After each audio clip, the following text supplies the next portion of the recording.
پھر اس سرزمین میں علامہ اقبال جیسی شخصیت پیدا ہوئی ہے. یہ ساری چیزیں جو ہے یہ در حقیقت اشارہ کر رہی ہیں کہ یہ ملک مشیت ایزدی کے کسی طویل سلسلے کی ایک کڑی ہے، اور وہ سامنے آ گیا تھا کہ سن 47 میں یہ قائم ہوا ہے، اور پورے 9 مہینے بعد 14 اگست اور 13 مئی 14 اگست سن 47 اور 13 مئی سن 48 پورے 9 مہینے بعد اسرائیل عالم وجود میں آ گیا. اللہ تعالیٰ نے اس عالمی بیماری، اس کے لیے جو علاج ہے وہ پہلے پیدا کیا ہے. جیسے کہ حدیث میں آتا ہے ما انزل اللہ من دائن الا انزل لہ دوان. اللہ تعالیٰ نے کوئی بیماری ایسی نہیں اتاری کہ جس کا علاج بھی نہ اتار دیا ہو.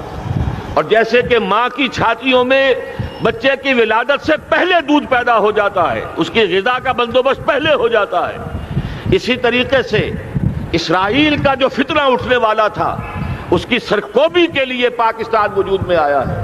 اور آج وہ مرحلہ آ گیا ہے، تاریخ کا ایک عظیم موڑ. آپ دیکھیں گے کہ بڑی مشابہت پیدا ہو گئی ہے. ایک طرف بظاہر امریکہ کی مرضی کے خلاف اسرائیلی وزیر اعظم نتن یاہو وہ بڑا ایک غرور کا اور بڑے تکبر کا مظاہرہ کر رہا ہے، اور وہ پورا پیس پروسیس جس پر نہ معلوم کتنا وقت صرف ہوا تھا، کتنی محنتیں ہوئی تھیں، کتنے راؤنڈز آف ٹاکس ہوئے تھے، کبھی واشنگٹن میں ہوئے ہیں، کبھی اوسلو طرز کا کوئی معاہدہ ہوا ہے، کبھی پھر اور اس کے بعد پیشی ہوئی تھی میڈرڈ کے اندر بھی، لیکن وہ سارا پیس پروسیس جو ہے اس کی دھجیاں کر رہا ہے. وہ وقت بالکل قریب نظر آ رہا ہے کہ یروشلم کے مسئلے پر وہاں بٹی دہک اٹھے گی. اور احادیث نبویہ میں جو خبریں دی گئی ہیں کتاب الملاحم کی احادیث میں معلوم ہوتا ہے کہ اب اس کا آغاز ہونے والا ہے. نتن یاہو کو امریکہ کے خلاف جانے کا اصل میں حوصلہ کیوں بڑھ رہا ہے؟ اس لیے کہ اسے معلوم ہے کہ فرنگ کی رگیں جہاں پنجہ یہود میں ہے، چاہے کلنٹن ہو یا کلنٹن کا باپ ہو، یہودی لابی وہاں کی اتنی مضبوط ہے، کانگریس میں اور سینٹ میں ان کا اتنا اثر ہے کہ کوئی بھی وہاں شخص بڑے سے بڑا طاقتور اور بڑے سے بڑا اختیارات کا حامل اسرائیل کی مرضی کے خلاف نہیں جا سکتا. یہی معاملہ یہاں نظر آ رہا ہے. بظاہر تو ناراضگی کا اظہار ہوا ہے، لیکن یہ بات اب تو کھلتی چلی جا رہی ہے. حقیقت یہ ہے کہ یہود اور ہنود کا بڑا گہرا لنک قائم ہو چکا ہے، اور یہ بھٹیاں اب دونوں طرف دہکیں گی. میں اس سے پہلے بارہا کہہ چکا ہوں، ملت اسلامیہ تقریباً 150 کروڑ افراد پر مشتمل ہے، لیکن اس میں سے تقریباً 20 کروڑ عرب ہیں. ان کو اللہ نے خصوصی فضیلت دی تھی. یہ تھے کہ جن کی زبان میں قرآن نازل ہوا، خود محمد عربی صلی اللہ علیہ وسلم عرب تھے، انہیں جو فضیلت عطا کی تھی. لیکن بدقسمتی سے اس دور میں آ کر بھی انہوں نے آزادی حاصل کرنے کے بعد بھی اپنا قبلہ درست نہیں کیا. کسی نے ماسکو کی طرف رخ کیا، کسی نے واشنگٹن کا رخ کیا، اللہ اور اس کے رسول کی طرف رخ نہیں ہوا. واقعہ یہ ہے کہ مجرم ہیں. دوسرے بڑے مجرم 150 کروڑ میں سے 10%، یہ 15 کروڑ مسلمان ہیں. حالیہ جو سینسس ہمارا ہوا ہے اس کے بعد اندازہ ہو رہا ہے کہ یہاں کی آبادی 15 کروڑ ہو چکی ہے.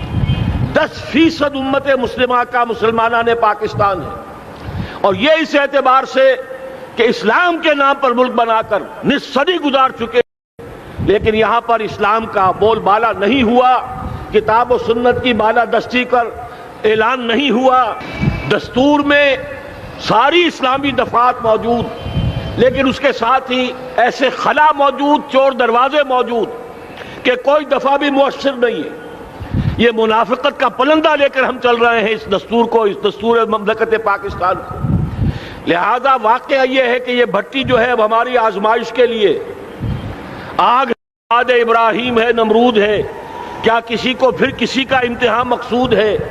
اس لیے میں نے وہ آیت بھی آپ کو سنائی، وَلَنَّبْلُوَنَّكُمْ بِشَيْءٍ مِّنَ الْخَوْفِ وَالْجُوعِ. آج کی صورتحال پر غور کیجئے، کس درجے یہ الفاظ ہمارے جو ہیں وہ ثابت ہو رہے ہیں اور جس اپلائی ہو رہے ہیں. ایک خطرہ پیدا ہو چکا ہے. واقعہ یہ ہے کہ کوئی کرائسس ہو، کوئی خطرہ ہو، کوئی اندیشہ ہو تو قوم جاگ جایا کرتی ہے. اور اس کے بعد حقیقت یہ ہے اگر ہم نے جرأت کر لی، اور مجھے یقین ہے کہ ہو جائے گا، کچھ لیت و لال ہے، کچھ تاخیر ہے، حکومت کے کچھ اعلانات دو طرفہ سے بھی آ جاتے ہیں، لیکن مجھے یقین ہے یہ دھماکہ ہوگا، یہ مشیت اعزدی ہے، یہ شدنی امر ہے، یہ ہوگا۔ اور اس کے بعد یقیناً اس آیت مبارکہ کا دوسرا لفظ ہم پر منطبق ہوگا، وَلَنَبْلُوَنَّكُمْ بِشَيْءٍ مِّنَ الْخَوْفِ وَالْجُوعِ۔ یہاں دوسرا لفظ بھوک کا لفظ ہے، ہم پر سختیاں آئیں گی یقیناً۔ الکفر ملت واحدہ، پوری دنیا امریکہ کی زیر سرپرستی ہمارے خلاف کھڑی ہوگی، ہمارے اوپر پابندیاں لگیں گی، لیکن شاید ہمارے جذبہ ایمانی کو بیدار کرنے کے لیے اللہ تعالیٰ اسی کو ذریعہ بنا دے، اور پھر اس کے ذریعے سے پورے عالم اسلام میں عوامی سطح پر جو ہمدردی پیدا ہوگی پاکستان کے ساتھ، اس کے آثار شروع ہو گئے ہیں۔ کبھی قطر کی طرف سے خبر آ رہی ہے، کبھی الاحرام کا جو ہے وہاں بات سامنے آ رہی ہے۔ معلوم ہو رہا ہے کہ جو بھی پبلک اوپینین ہے پورے عالم اسلام میں، اس کی وجہ کیا ہے؟ میں نے اپنے پچھلے جمعے کے خطاب میں عرض کیا تھا کہ جیسے پاکستان سلطنت خداداد پاکستان ہے، ایسے ہی اس کی ایٹمی صلاحیت یہ بھی خداداد ہے، اللہ نے چھپر پھاڑ کر ہمیں دی ہے۔ ایسا نہیں تھا کہ ہم نے لیبارٹریاں بنائی ہوں، ہمارے سینکڑوں اور ہزاروں سائنسدان ریسرچ میں لگے ہوئے ہوں، نہیں، اچانک اللہ تعالیٰ کی طرف سے ہمیں ایک نعمت غیر مترقبہ عطا ہو گئی ڈاکٹر عبدالقدیر کی شکل میں۔ پھر نہ معلوم کس کس ذریعے سے اس پروگرام کو آگے بڑھانے کے لیے جن پرزوں کی ضرورت تھی، کس کس ذریعے سے وہ پرزے یہاں پہنچے ہیں۔ یہ بھی خالص خداداد صلاحیت ہے، اور اس کو سمجھ لینا چاہیے کہ یہ ہمارے لیے ایک فرض کفایہ کے درجے میں ہے پوری امت مسلمہ کی طرف سے۔ اس کی وجہ کیا ہے؟ پورے عالم اسلام میں کہیں اور یہ صلاحیت موجود نہیں۔ کچھ ایٹمی دانت نکلنے کا امکان پیدا ہوا تھا عراق میں، آپ کو معلوم ہے کئی سال پہلے اسرائیل کے جیٹس آئے اور اس کی ایٹمی تنصیبات کو تہس نہس کر کے چلے گئے۔ اس کے بعد جو کچھ ہوا ہے خلیج کی جنگ میں، اس کا اگلا پچھلا کھایا پیا سارا اگلوا دیا، اور اس کے لیے جو پابندیاں ہیں شدید سے شدید تر ابھی تک چلی آ رہی ہیں۔ تو اچھی طرح سمجھ لیجئے کہ پورے عالم اسلام میں صرف ایک پاکستان ہے، پوری دنیا میں صرف ایک ملک ہے جو اسلام کے نام پر بنا، پورے عالم اسلام میں صرف ایک ملک ہے جس کے پاس ایٹمی استعداد ہے۔ ان دونوں چیزوں کو سامنے رکھیے تو پھر مشیت اعزدی میں مختلف چیزیں جو اللہ تعالیٰ کی اس تدبیر کے اندر موجود ہے، اس کی کچھ نہ کچھ کڑیاں جو ہے ملتی نظر آتی ہیں۔